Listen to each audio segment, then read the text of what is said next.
Welcome back, guys, to Warzone Whispers. Use headphones for the best experience. But some stories are not suitable for younger audience. Watch this video on your own risk. If you are new here on channel, hit that subscribe button and it's free. Okay, here we go. Nam Phong River Basin, 0430 hours. The jungle was still when we arrived. Still, like something holding its breath. We came in on a low hover insertion, Blackhawk blades cutting the mist like a slow-moving saw. The floodplain below was more swamp than land, all murky channels and drowned trees. A pale green world turned gray in the pre-dawn light. Command called it a routine recon sweep. That's never true when they send Delta. There were 6 of us. Lieutenant Halden, our CO, all discipline and doctrine. Corporal Ruiz, comms, and morale rolled into one loud grin. Doc Owens, medic, soft-spoken but steel underneath. Krieger, heavy gunner, built like a doorframe. Mendoza, scout, eyes sharp, nerve shot. And me, Rourke, designated marksman, recorder of the unexplainable. We touched down on a strip of sand beside the river. The air was wet, heavy with the smell of rotting vegetation and something metallic underneath. The river looked wrong, not black, not brown, but gray, as if reflecting a sky that wasn't there. Command said there were missing personnel. 2 squads, last seen moving upriver. Lost contact 72 hours ago. No distress beacons, no bodies. Just static. We moved in. Our boots sank deep with each step. The fog clung to us like cobwebs. Halden kept whispering updates into the mic. Delta Actual to command. Moving grid 3-2, over. No reply. Just that thin hiss of dead air. Ruiz joked that we'd stepped into a damn radio shadow. Owens muttered, "Shadow's the right word." No one laughed. The jungle swallowed sound. Even our gear clicks felt muted, padded by the air. Every leaf, every ripple on the river seemed to be watching. By midday, we found remnants, the first sign of the missing patrol. Half sunken in the mud, a helmet cracked, its interior filled with black water. Name tag unreadable. Nearby, a rifle bent in half, the barrel folded like clay. Heat damage? I asked. Owen shook his head. Not possible. No scorch marks. Then what? Pressure, he said, like it was crushed. Halden ordered radio silence and hand signals. From that point forward, we set camp before dark, along a ridge overlooking the river. The place was unnervingly still, no insects, no frogs, not even the buzz of mosquitoes. You never realize how loud the jungle should be until it isn't. I logged coordinates. Mendoza watched the tree line. He kept glancing at the river. "You hear that?" he whispered. I listened. Nothing. Just the slow drag of water. Then, faintly, like distant breathing, a low pulse, deep under the surface. Mendoza frowned. "It's not current. It's like it's alive." Halden told him to stay sharp and ignore it. But I caught it too. A rhythm. A heartbeat. That night, I couldn't sleep. The fog had thickened into walls. Every shape outside the tent looked like a person standing still, watching. I told myself it was exhaustion, that the jungle plays tricks when your adrenaline wears off. But then I heard the comms crackle. Not Ruiz. Not static either. It was voices. Low. Garbled. Almost like men whispering underwater. Then a fragment broke through. Turned back, river remembers. I froze. Reached for the radio. Dead channel. Ruiz was snoring. No one else had their headset on. At dawn, the fog hadn't lifted. The sun was a pale smear behind the canopy. We packed up and moved deeper upriver. No one talked. Even Ruiz had gone quiet. We walked for hours, following a narrow path beside the water.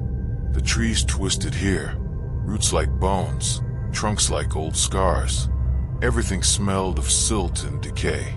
Every so often, Mendoza would kneel, checking tracks that led nowhere. The prince just stopped. By 1400 hours, Krieger motioned us to halt. Ahead, something in the river. A body half submerged, uniform shredded. The current rocked it gently, face down. Halden ordered retrieval. Ruiz and I waded in. When we turned it over, I wished we hadn't. The body had no eyes. Not missing, sealed over, smooth as skin grown new. Dog tag red. Lieutenant Anders, Bravo team. Owens whispered, 72 hours missing my ass. Halden said nothing. He just stared at the river, jaw tight. We dragged the corpse ashore, wrapped it. Command still wasn't answering.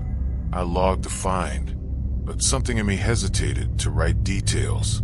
The body felt wrong in my memory already, like it didn't want to be remembered. That night, we burned no fires. The air was colder than it should have been for the tropics. I saw my breath misting in the dark. The fog pulsed faintly, as if lit from within. I thought of that radio voice again. The river remembers.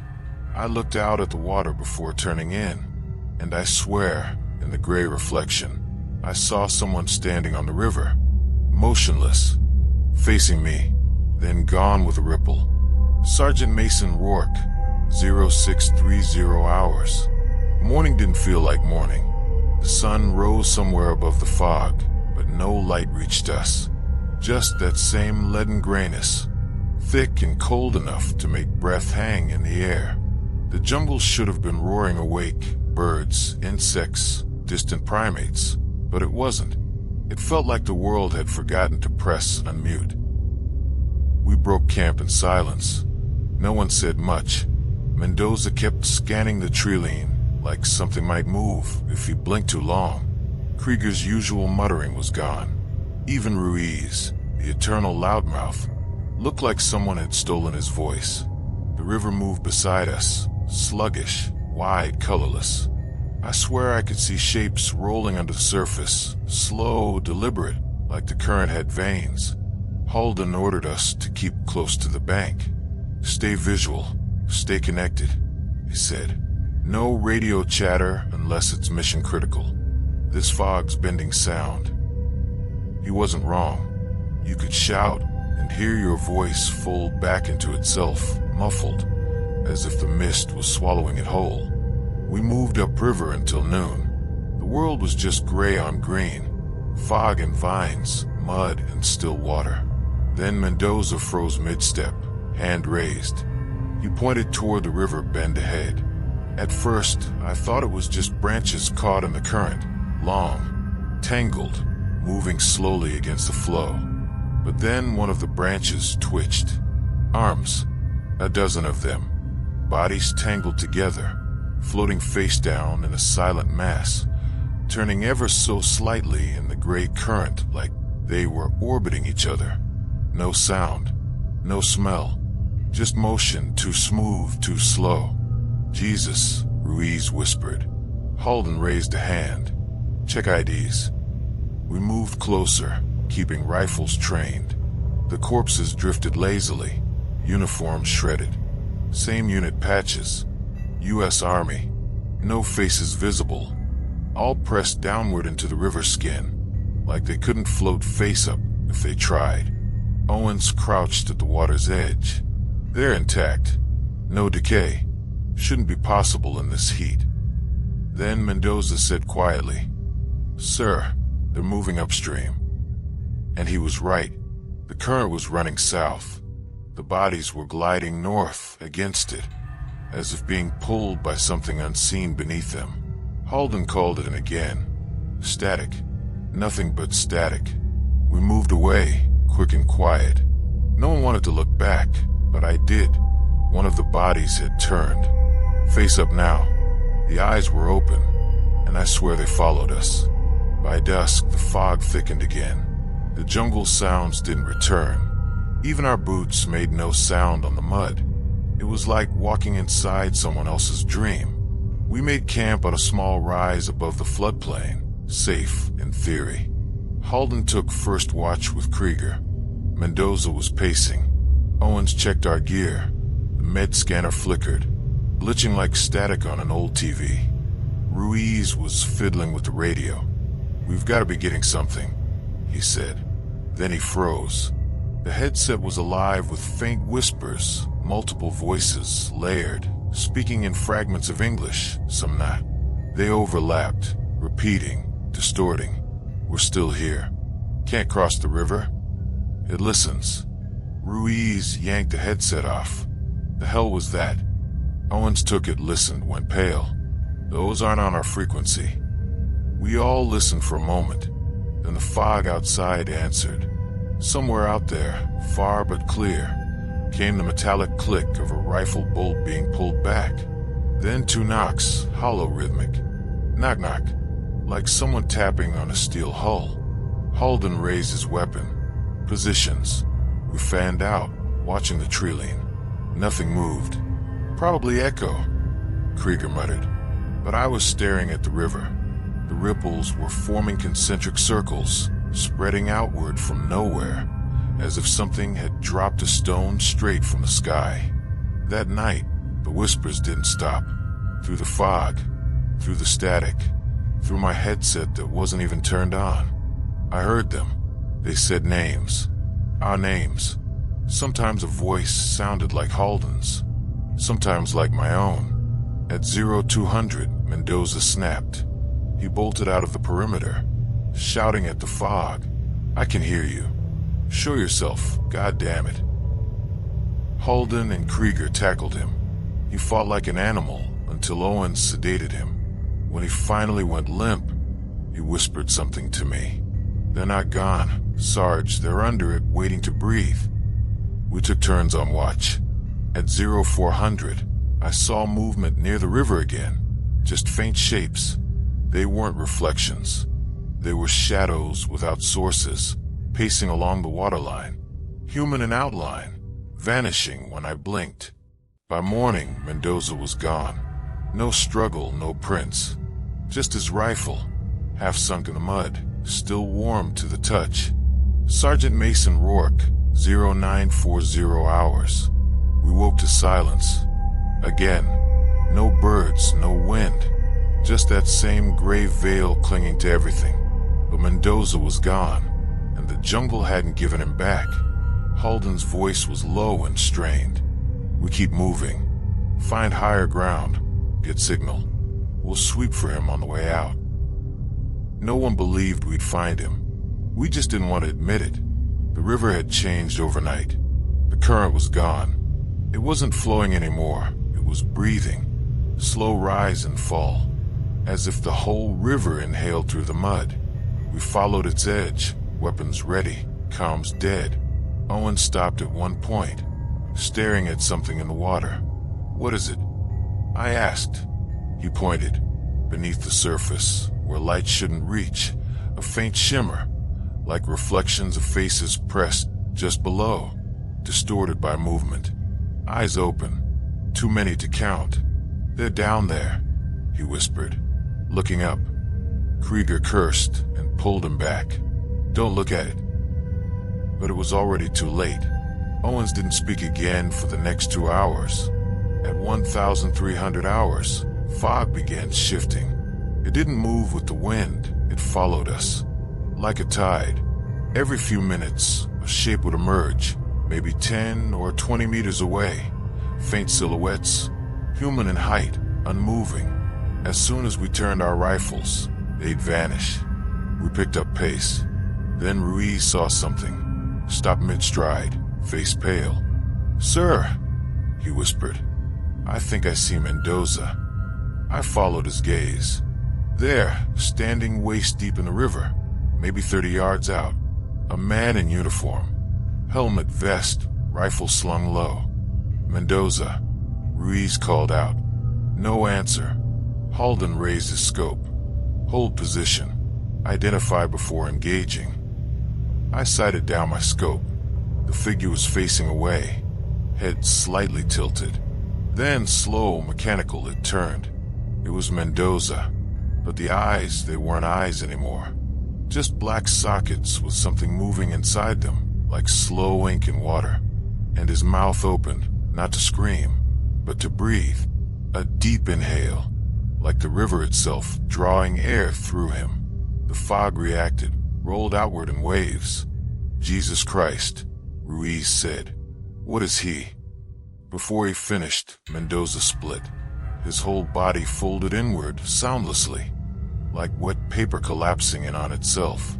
The river swallowed the remains, and the water went perfectly still. We didn't move for almost a minute. Then Krieger started whispering, "We need to leave. We need to."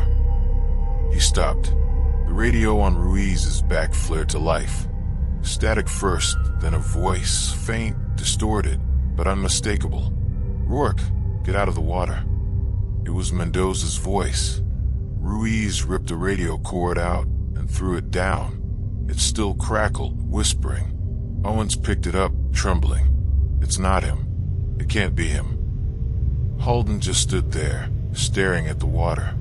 "I saw him breathe," he said quietly. "Something used him." We retreated from the bank, taking a side path deeper into the jungle. The deeper we went, the quieter it became. Like every sound we made was being recorded by something unseen.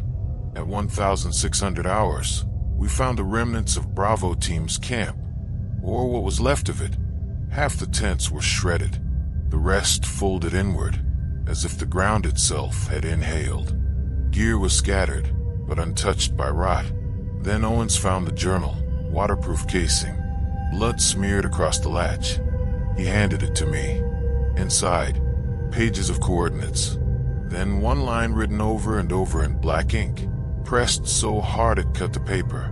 "The river is not water." That night, we didn't set a perimeter. We huddled close, rifles ready, facing outwards. The fog swirled like smoke, glowing faintly from nowhere. Ruiz wouldn't stop whispering. He was right there. He turned, he looked at me. Krieger snapped, grabbed him by the collar. "Shut the hell up."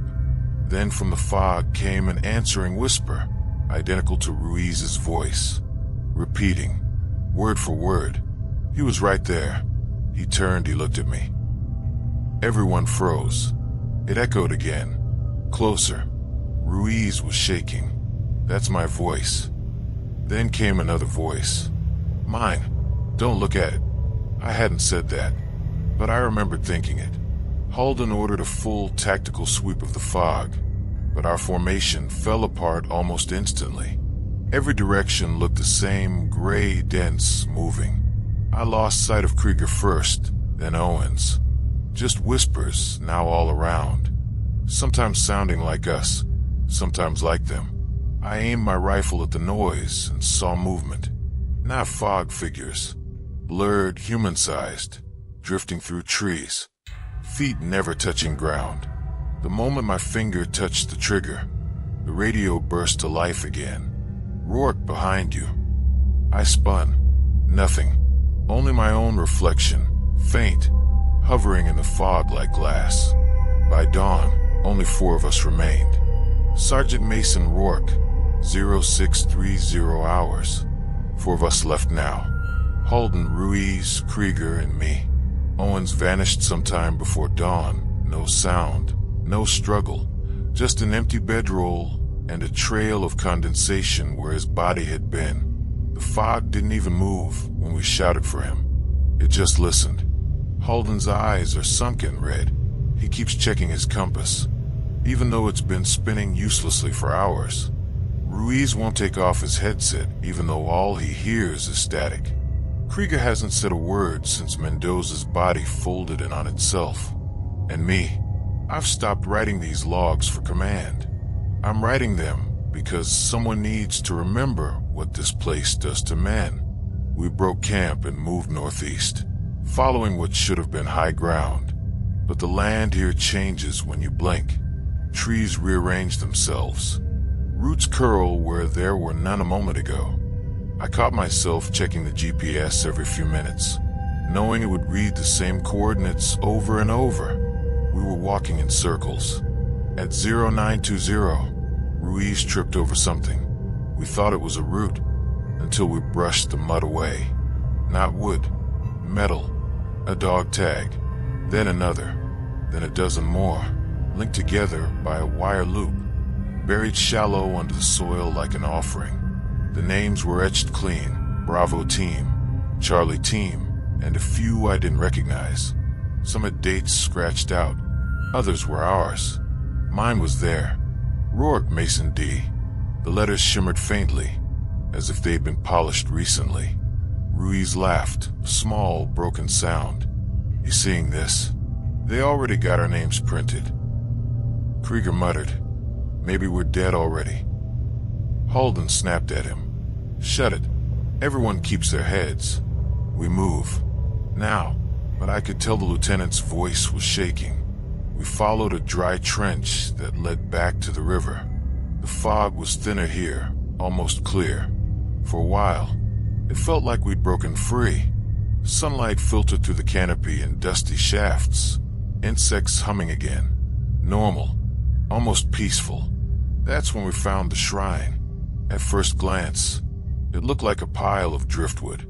But as we approached, the structure revealed itself old, deliberate, made from weapon parts, rifle stocks, bayonets, helmet fragments, all lashed together with vines and strips of uniform. At its center, embedded like a heart, was a cracked human skull, hollowed and filled with blackened mud.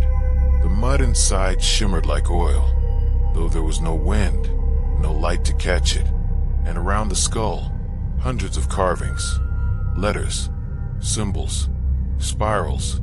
None of us recognized the language, but it felt military somehow, like coordinates twisted into something wrong.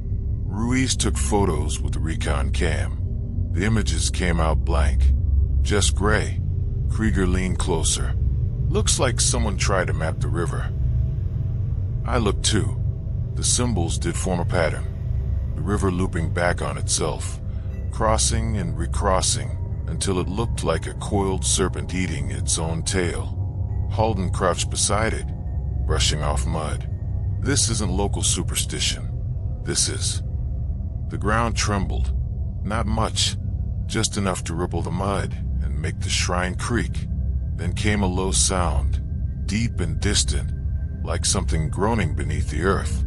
The river pulsed once, visible movement through the surface, rolling toward us. Ruiz whispered, "It heard you." We fell back.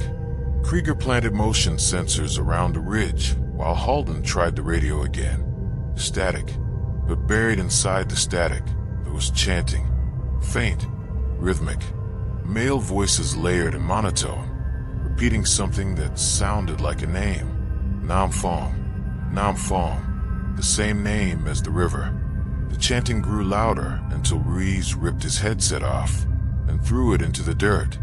Krieger stomped on it, but even crushed, the broken headset still whispered that same phrase, now slow and drawn out. The river hunts. We retreated into the tree lane, setting up a temporary position. The air was colder now. The sunlight had gone, though the sky hadn't changed. The trees looked older, darker, bark gray like bone. I noticed something carved into the nearest trunk, a tally mark. Then another, dozens of them, leading upward like someone had been counting the days, or the kills. Halden ordered a sweep of the perimeter. Krieger found the remains of a campfire, still warm, but the ashes weren't wood. They were fabric and bone, charred patches of uniform, melted badges. And in the center of the ashes, a burned notebook. Owen's handwriting. Most pages had fused together, but one remained readable. They hear through water. They speak through us. The river isn't moving, we are. Halden closed the book without a word. We stayed put for the night. No one wanted to move in the dark. Krieger took first watch. Ruiz slept sitting up, headset in his lap, still whispering to himself. I sat near the edge of the clearing, staring at the shrine through my scope. The fog would thin, then thicken again, like it was breathing in sync with the river. At 0200 hours, the motion sensors went off, one by one. Then silence. Halden and I moved forward, rifles up. The shrine was untouched, but the mud inside the skull was bubbling, faintly, rhythmically. Then something rose out of it. Not a hand, not a face, just a shape, a distortion in the air, like heat mirage, taking the vague outline of a soldier. Helmet, gear, human proportions, but transparent, flickering. It turned its head toward us. I could see right through it, and behind it, the jungle was moving backward, leaves unfalling, mist unrising. Then the apparition spoke, voice hollow and doubled. "You left us here." Halden fired. 3 rounds through empty air. The shape shattered like glass, scattering into fog that fled toward the river. The echo of the shots rolled for miles, but the jungle didn't react. No birds, no insects, no sound. Only the river answering back with a slow, wet sigh. By morning, the shrine was gone. All of it, not destroyed, removed. No footprints, no debris, no trace that it had ever existed. Even the ground beneath was smooth, like fresh clay. Ruiz asked what we'd do next. Halden said we finished the mission. But none of us remembered what the mission was anymore. Sergeant Mason Rourke, 0435 hours. We haven't slept. 3 days? 4. Time is stuck here. The compass spins. The clock battery died sometime in the night. And even the light doesn't move. It just hangs above us like a lid. 4 of us still breathing. Halden, Ruiz, Krieger, and me. None of us the same men who landed here. The echo of orders. Halden tries to keep formation drills, barking commands into fog that doesn't carry sound. Column 2, spacing 3 meters. His voice fades halfway through the sentence, like the air edits him out. Ruiz mutters back. Who's he talking to? Krieger whispers, maybe to them. No one laughs. We keep moving east, or what we think is east. The river follows us now. I swear it's on every side. Its smell, iron, rot, algae, creeps through the trees no matter how far inland we go. Then the radio chirps. A woman's voice, calm, clipped. Delta Actual, you are off course. Proceed bearing 257. Command. Finally, Halden grabs the mic. Command. This is Delta Actual. Confirm extraction point. The voice cuts him off. Negative. Proceed bearing 257. Then another voice, Halden's own, repeats the same words, identical tone, overlapping the first. Proceed bearing 257. Halden drops the radio. The fog repeats him, whispering the bearing again and again until it fades into the trees. False tracks. Around noon we find tracks in the mud. Combat boots, small pattern, moving in circles. Fresh. Bravo team. I suggest. Krieger crouches, touches the print. They're ours. How can you tell? He holds up his boot. Perfect match.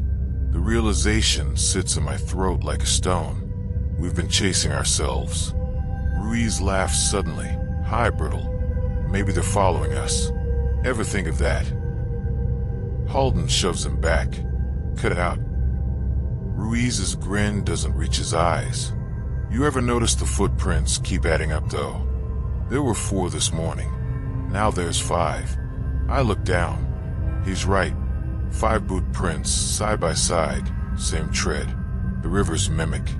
We reach a clearing where the fog opens, just enough to show the river again. The water's flat like steel. Halden kneels to fill a canteen. I warn him not to, but thirst wins. He dips it, caps it, drinks. Then he freezes. Mouth half open, throat working like he's swallowing glass. Krieger moves to help, but Halden shoves him away. Don't touch me. He stands there, shaking, water dripping from his chin. It's warm, he mutters. It's breathing. When he exhales, a faint mist escapes, darker than his breath, heavy, sinking instead of rising. His reflection in the river keeps breathing even after he stops. Night voices. We make camp against a limestone wall.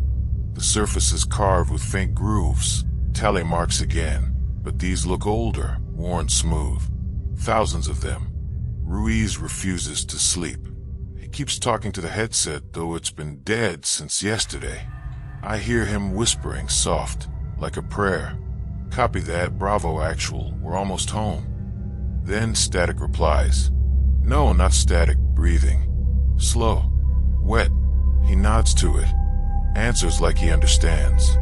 Krieger tries to snatch the radio away. Ruiz pulls his pistol. Don't touch it. They're coming for us. Halden tackles him. The shot goes wide, sparks off rock. Ruiz thrashes, screaming words that aren't English, guttural, bubbling sounds that hurt to hear. Then he goes limp.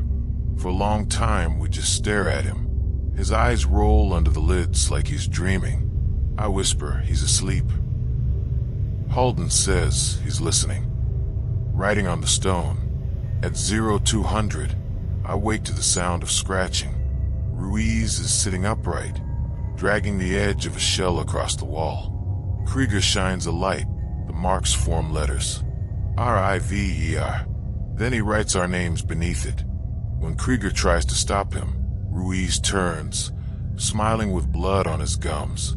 They told me where we go when we drown. He presses the shell against his wrist before Halden can react. The cut isn't deep, but dark water, not blood, seeps out. It smells like the river. We bind it. He hums until dawn. The mutiny. Morning comes, gray again. Halden's losing command. He still insists on extracting our river, but Krieger won't move. We're not leaving through that. We head back. Halden raises his rifle. That's an order. Krieger steps forward, barrel to barrel. You're not the lieutenant anymore. You're its mouthpiece. For a second I think they'll shoot each other. Then the fog parts, just a slit, and there's someone standing between them. A figure in full combat gear, visor down, face hidden. No insignia, no sound. Just standing there, perfectly still. Halden lowers his weapon first. Identify yourself. No response. The figure lifts a hand, palm outward, and the fog behind him folds like fabric. For an instant I see shapes writhing under it, faces pressed against an invisible surface. When Halden blinks, the figure's gone. He whispers, "It's showing us what it wants." Krieger alone. We find him the next evening, kneeling by a pool that wasn't there before. Helmet off, face slack. Don't, Halden warns, but I already know. The pool's surface reflects the sky, though there's no sky overhead, only canopy. Krieger's reflection moves first, smiling up at him. He says quietly, "They look like us because they were us." Then his reflection reaches out of the water and pulls him under. No splash, no ripple, just silence. What's left? Halden and I drag Ruiz, half awake, half mad, through terrain that folds back on itself.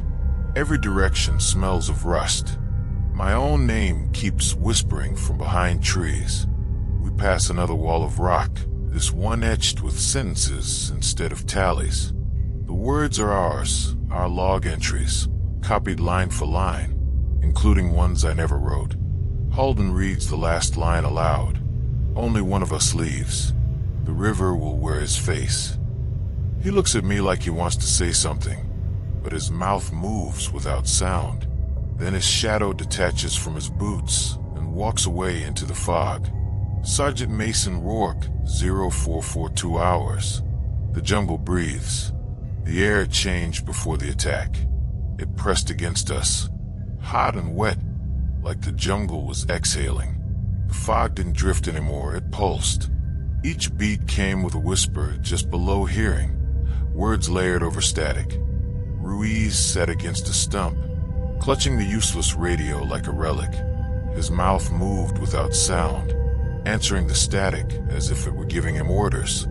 Halden paced in slow circles, muttering coordinates, his voice trailing into the trees. Then came the smell, copper, diesel, and decay. I checked the river. It was still as glass. But the reflection was moving even when the water wasn't. Faces rippled beneath the surface, pale and bloated, drifting as if watching us from below. Krieger's face among them. Contact. We heard boots first, squelching, soft. Figures appeared through the fog. Full combat gear, rifles slung low, visors down. No insignia, no sound of breath, just the wet rhythm of marching feet. Halden lifted his weapon. Identify yourselves. They didn't stop. The lead soldier's visor caught the weak light, and for an instant I saw my own reflection inside it, except the face behind it smiled. Contact front.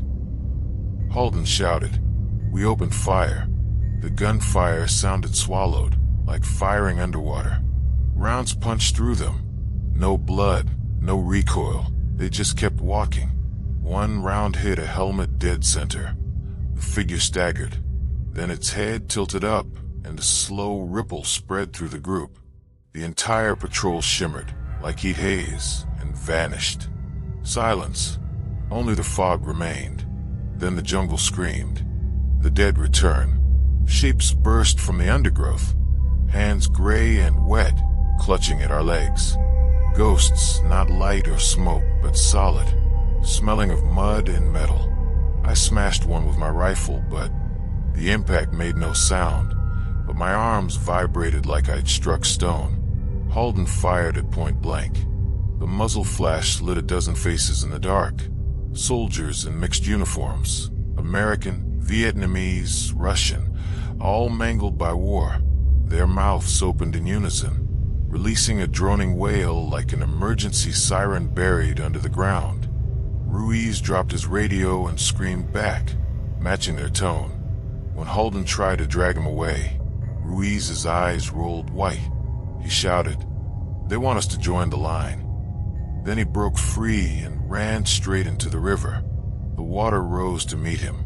It didn't splash. It reached up, folding over his head like a curtain. Gone in seconds. The flare. Halden ordered a flare. I fired one up. The jungle flashed red, and that's when we saw how many there were. Hundreds of figures stood just beyond the fog line, perfectly still, all facing us. Their helmets and weapons gleamed like wet metal. Their eyes glowed faint, dull white, as if lit from inside. The flare burned out. Darkness crashed back down. When my vision adjusted, they were closer. Overrun. Automatic fire did nothing. The air thickened with smoke and fog until it was impossible to tell where the living stopped and the dead began. Halden yelled, "Fall back."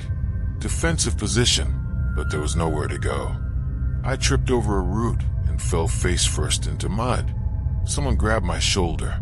I turned, ready to fire, but it was Krieger. Krieger, pale, dripping, mud caked across his lips. He whispered, "We're already extracted, Sarge. You didn't make it." His hands were cold iron on my gear. I pulled away, stumbled back. He looked hurt. "Don't make us drag you." He sank backward into the fog, leaving ripples in the air where he vanished. The static pulse. I crawled toward Halden's silhouette, but every step echoed wrong, delayed, duplicated. My shadow moved faster than me. Halden was standing on a rise, weapon lowered. "They're not enemies," he said softly. "There are replacements." Behind him, the fog condensed into columns, men frozen mid-stride, half submerged in air like it was liquid. Each one bore our faces. Halden smiled without turning. I can hear them calling formation. Then he walked forward and disappeared into one of the columns. It swallowed him whole, leaving only the faint outline of his rifle sinking through. The fog absorbed the sound of his boots. The jungle stopped breathing. The river comes ashore. The ground trembled, faint at first, then steady, rhythmic. The river itself was moving inland. Black water rolled through the trees, gliding uphill, carrying corpses that drifted upright like they were standing on the current. I climbed onto a rock outcrop.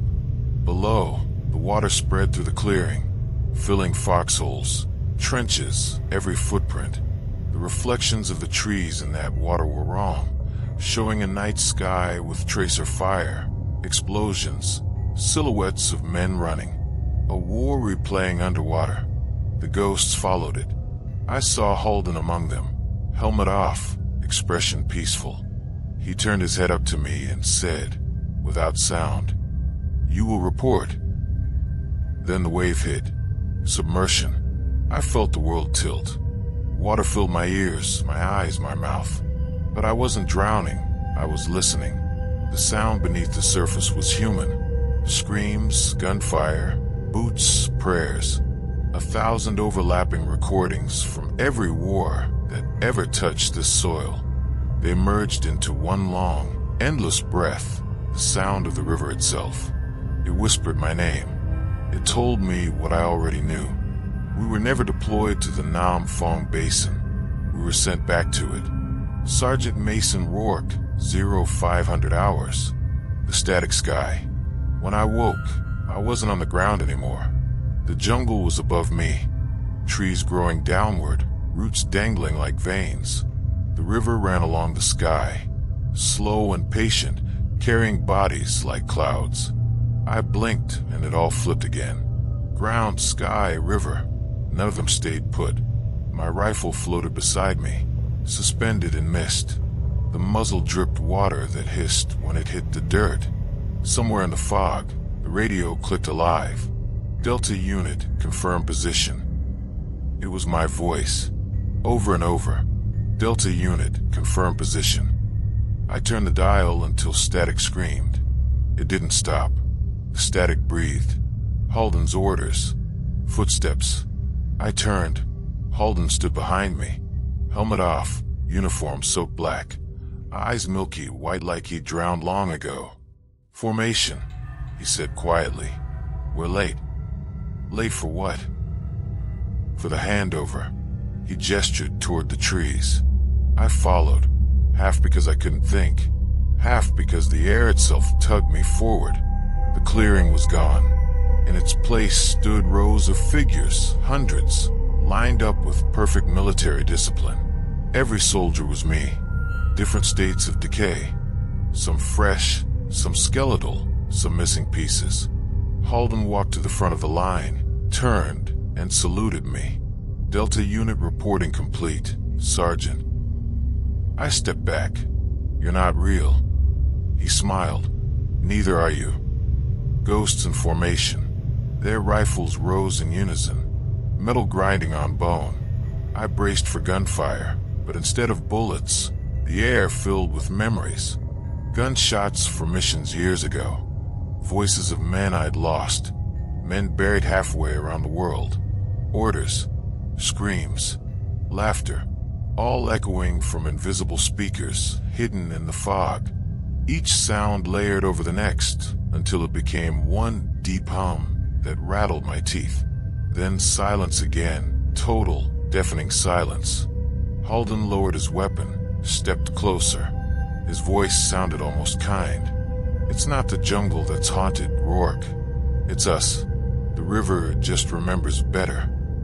The map of bones. I don't know how long I ran. When I stopped, I found myself in a dry riverbed.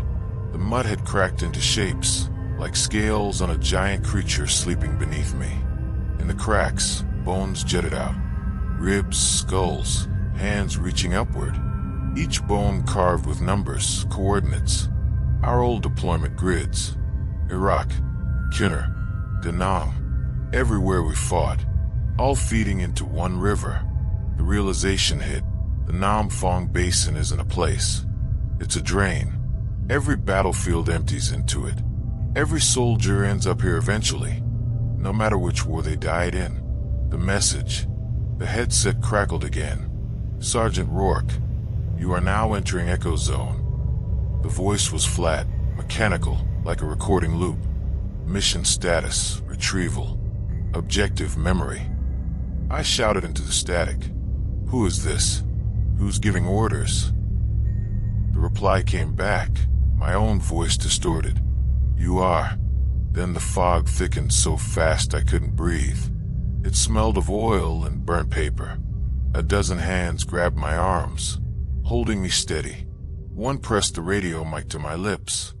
Halden's whisper came through, inches from my ear. "Confess your coordinates." I screamed them, choking on air. Every coordinate I ever logged. Every patrol, every kill zone. The fog pulsed with each number, glowing faint blue. When I stopped, the hands released me. The light bled out into the trees, forming a map on the jungle floor, a glowing delta-shaped symbol that flickered like a heartbeat. The collapse. The map began to hum. The sound deepened until the ground split. Underneath, water again, black and endless, reflecting a world where everything burned. Flashes of battle, tracer fire, mortars, screaming men. Except now I could see the faces clearly. They weren't enemies or allies. They were all the same face. Mine. Each version of me died differently. Shot, drowned, burned, torn apart. Each time, the reflection reformed. The river didn't destroy. It copied. It built an army of every death I ever caused, and every death that caused me. The mirror patrol. I stumbled backward into open fog. The figures surrounded me again, ghosts in perfect formation. One step forward. Same height, same scar on the jaw. He handed me his rifle. "Your turn to relieve the post," he said. The weapon felt warm, like it had just fired. When I looked down the barrel, I saw my own eyes staring back. He smiled faintly.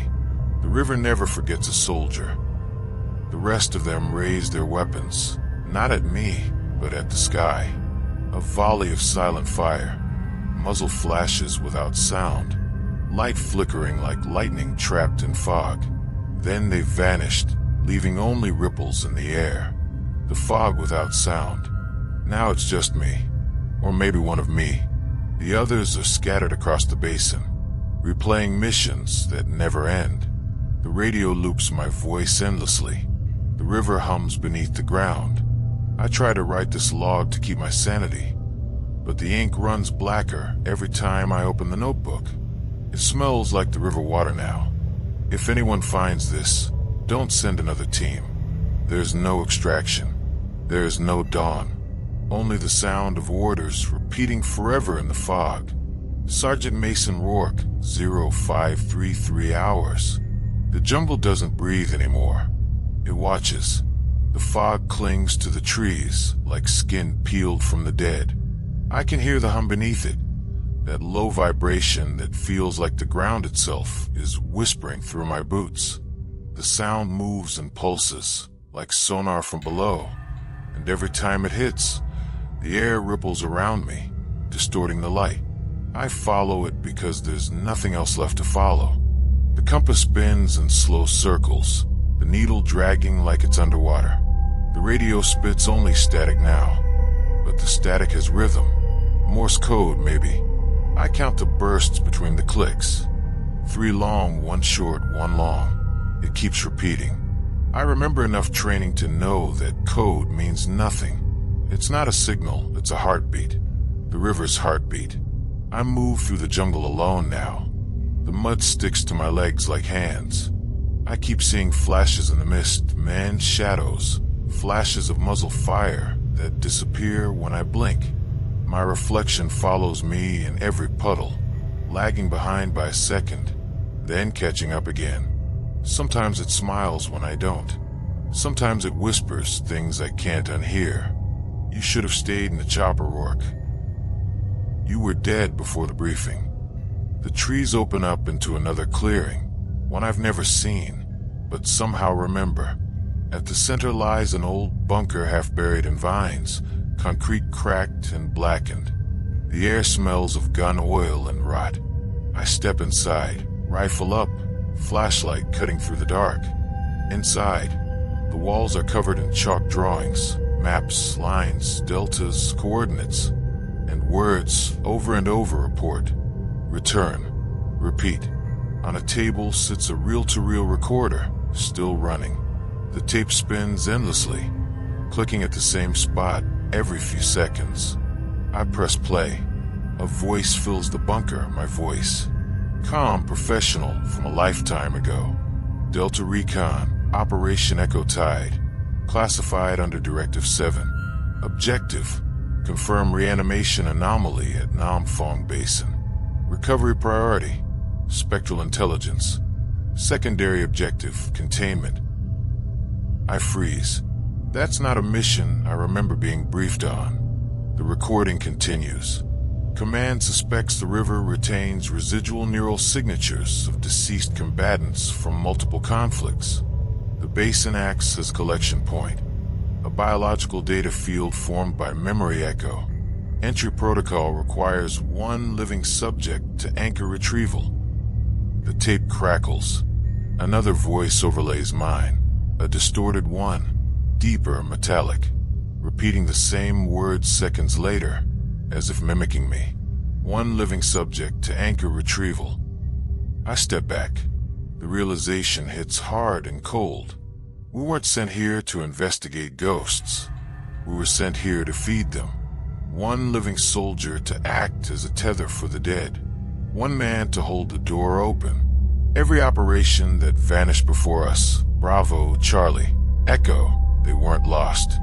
They were absorbed. The fog outside thickens until it starts seeping through the bunker entrance. It rolls in like smoke from a fire that doesn't burn. I back toward the wall, and that's when I see the photographs pinned there. Old Polaroids yellowed with damp. Different squads, different eras. Some black and white, some recent. Each photo labeled with a name, a date, and a single number scrawled beneath. The number 7. Over and over. I find my own face in the last photo. Delta Unit. Nam Phong Basin. Operation Echo Tide. My number is 8. The bunker lights flicker. Footsteps echo from the entrance. Slow and heavy. Boots dragging through the mud. I raise my rifle. A figure steps in, Halden. His uniform is dry now. His eyes clear, his expression soft, almost human again. He doesn't speak, just gestures toward the table. I look back at the recorder. The tape has rewound itself. It plays again, only this time the voice is still mine, but older, weaker, broken. Field log, Sergeant Mason Rourke. If you hear this, you're not the first. The river isn't water. It's memory. It pulls everything in: men, orders, wars. It replays them until they merge. We thought we could contain it. We became it.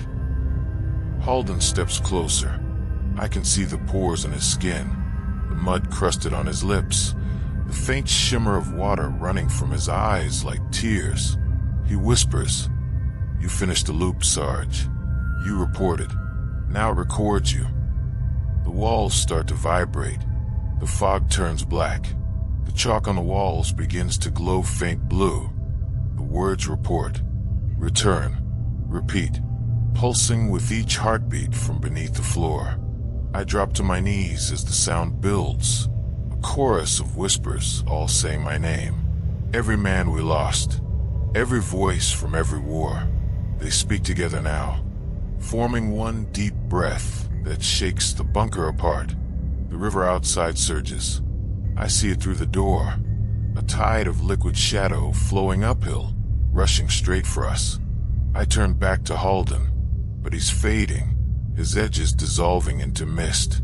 His mouth still moves, saying something over and over, but no sound comes out. The wave hits. Darkness floods the room. I'm thrown against the wall, water pouring over me, filling my lungs, but instead of drowning, I see everything at once. Memories layered like film reels burning together. Jungles, deserts, mountains, rivers. Every battlefield where men screamed and vanished into mud. And through all of it, the same voice whispers from below. Delta reports complete. I wake on the bank. My gear's gone. My notebook floats beside me, pages soaked black. The fog's thinner now, almost silver. Across the river, I see movement. Soldiers wading through water, rifles raised, faces hidden behind masks. New unit, new uniforms. They move like ghosts, unaware of me watching. The air trembles again. Somewhere far behind them, a chopper descends through the haze, floodlights slicing the gray. The same sound echoes through the radio on my hip, a voice giving coordinates. Clear, calm, confident. Delta Recon, confirm arrival.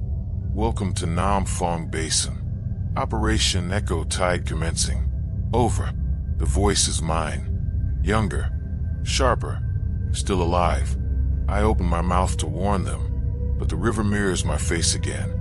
Only it's smiling. The fog shifts, swallowing their silhouettes one by one. And I understand now what Halden meant when he said we're late.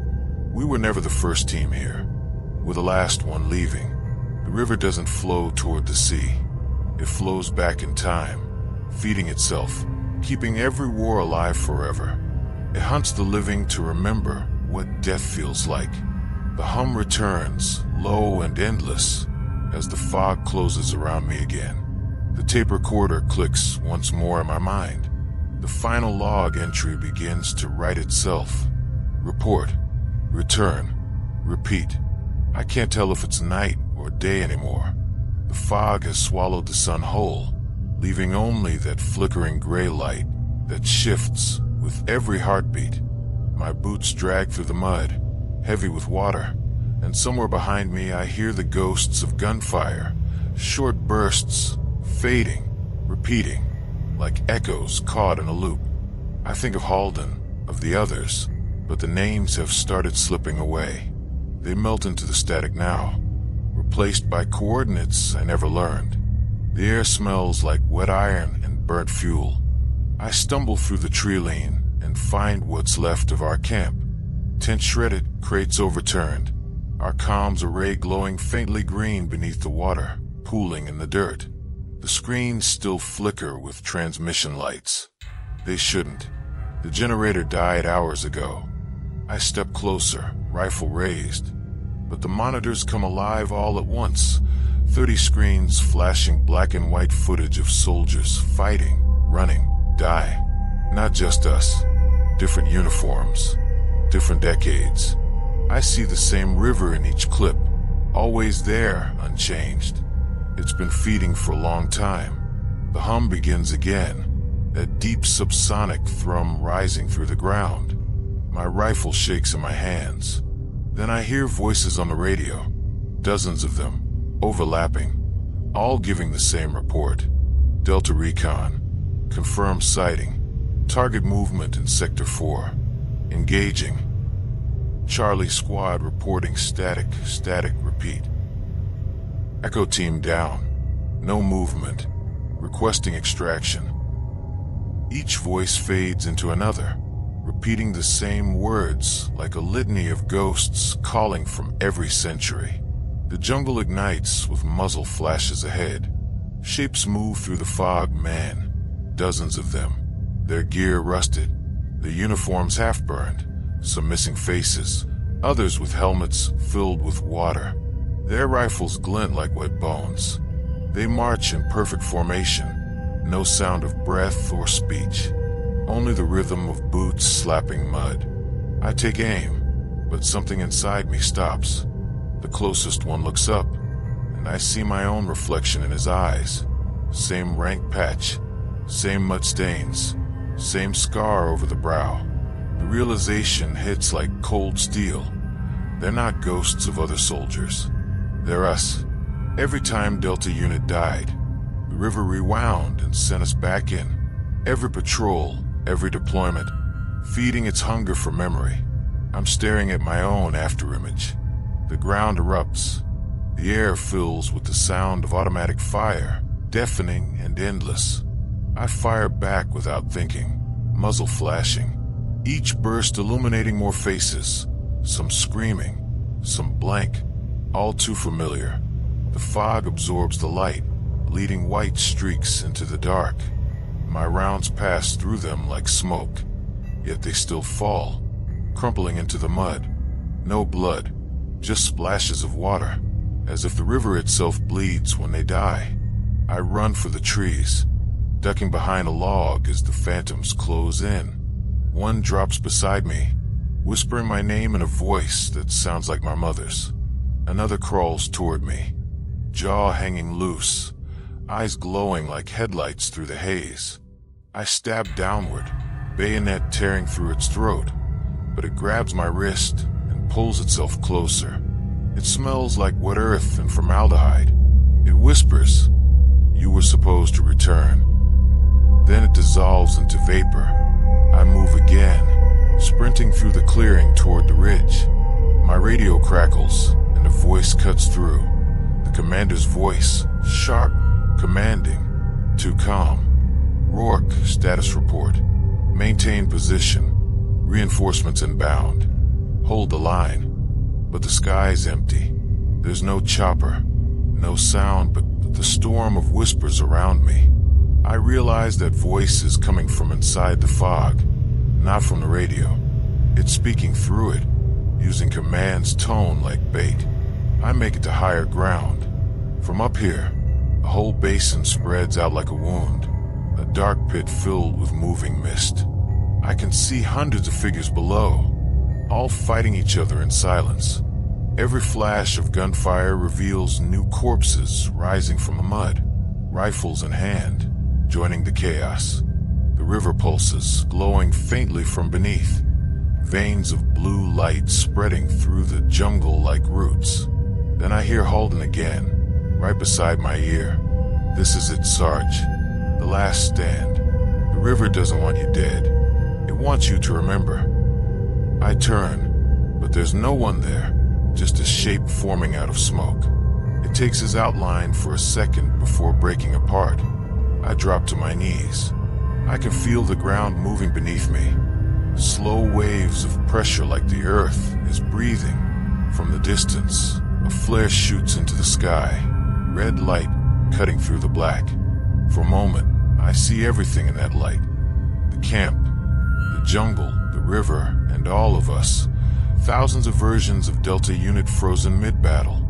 Every generation overlaid like film negatives. We've been here forever. We never left. The flare fades, and the fog surges up the hill like a living thing. I reload, even though I know it doesn't matter. The figures close in, forming a circle. Their eyes glow faint white. They aim their rifles at me, synchronized, motionless. I raise mine back, defiant. My voice shakes, but I force the words out anyway. "Delta Unit, last man standing." Then everything fires at once. Light floods the world. The recoil throws me backward. My vision burns white, then gray, then nothing but static. When it clears, I'm standing again. Same ridge, same fog, rifle in hand. The forest is quiet. The bodies are gone. I look down at my wrist. My watch is reset to 0600, the same as the day we deployed. A distant rumble grows louder. I look up and see a helicopter descending through the mist. New soldiers inside, faces hidden by helmets. They look out at the jungle below, unaware. The river waits beneath them, calm and still. The radio crackles once more. "Delta Recon, confirm arrival. Welcome to Nam Phong Basin. Operation Echo Tide commencing. Over." I drop the rifle. My voice joins the static. "Roger that, command. Delta copies." The fog closes again, swallowing the light. The hum deepens, vibrating through my chest until it feels like my own heartbeat syncing with the river's. Maybe it always was. If this is the last stand, it never ends. It just replays. And somewhere, deep beneath the current, I swear I can still hear them screaming my name. The fog doesn't lift anymore. It's thick, endless, soft as breath. I've stopped feeling the weight of my body. My gear hangs on me like memory, not metal. I walk, but the ground doesn't sound right. Each step lands without noise, like I'm walking through someone else's dream. Maybe I am. The jungle is still too still. The trees don't sway, not even with the wind that brushes my skin, but never bends the leaves. I think about how many times I've walked this same path. 1,000, 1,000,000. My footprints fade before I can look back. I reach the river again. The same bend, same slow current curling like smoke over water. My reflection waits there, perfectly still. I crouch beside it, staring into the gray surface. My face ripples once, then another face appears beside mine, Halden. His eyes are empty but kind. "Mission's over, Sarge," he says softly. I shake my head. "Not yet. I still have to report." He almost smiles. "You already did."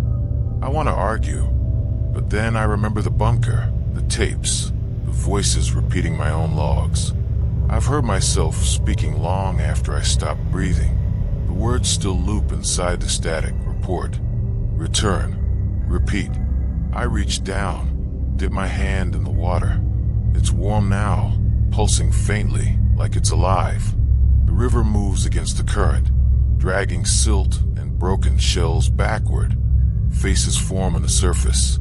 Dozens of them, maybe hundreds, soldiers staring up from below, mouths open as if waiting for breath.